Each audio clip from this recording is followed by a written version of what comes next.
Bomba ni kira memang betul-betul berhantu, style Panglima dulu kala. Jadi apa-apa memang bomba tidak akan lari.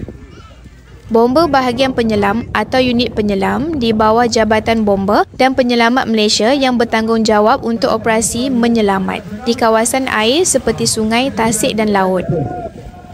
Unit penyelam ini menjalankan latihan rutin seperti diver refresher course untuk memastikan anggota mereka sentiasa bersedia dalam aspek fizikal dan mental dalam menghadapi kecemasan melibatkan air.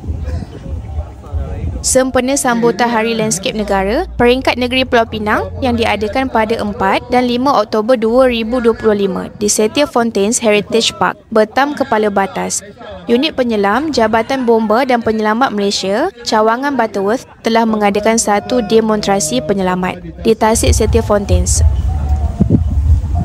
Peranan unit penyelam adalah untuk menyelamatkan mangsa, melakukan operasi menyelamat di dalam dan bawah air bagi mencari dan menyelamatkan mangsa yang terperangkap atau lemas.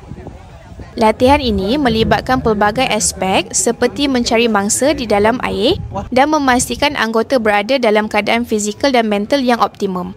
Unit penyelam ini adalah satu bahagian penting dalam Jabatan Bomba dan Penyelamat Malaysia bagi memastikan Jabatan Bomba ini mempunyai keupayaan untuk menangani pelbagai situasi kecemasan yang berlaku di dalam dan di sekitar kawasan air. Bomba ni kira memang betul-betul berhantu, style Panglima dulu kala.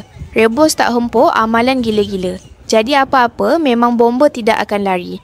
Bomba ini semua style mandi minyak. Ambil batu letak atas badan, terjun laut, terjun dalam sungai, gantung diri dan cucur api bakar sampai habis baju semua jadi terbakar. Kalau tidak percaya, kamu semua boleh cuba terjun dalam laut. Kemudian orang berdekatan akan call bomba.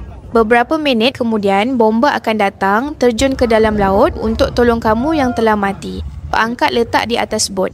Kemudian mereka akan menghantar kamu pergi ke bahagian forensik di hospital yang berdekatan. Sekian, terima kasih.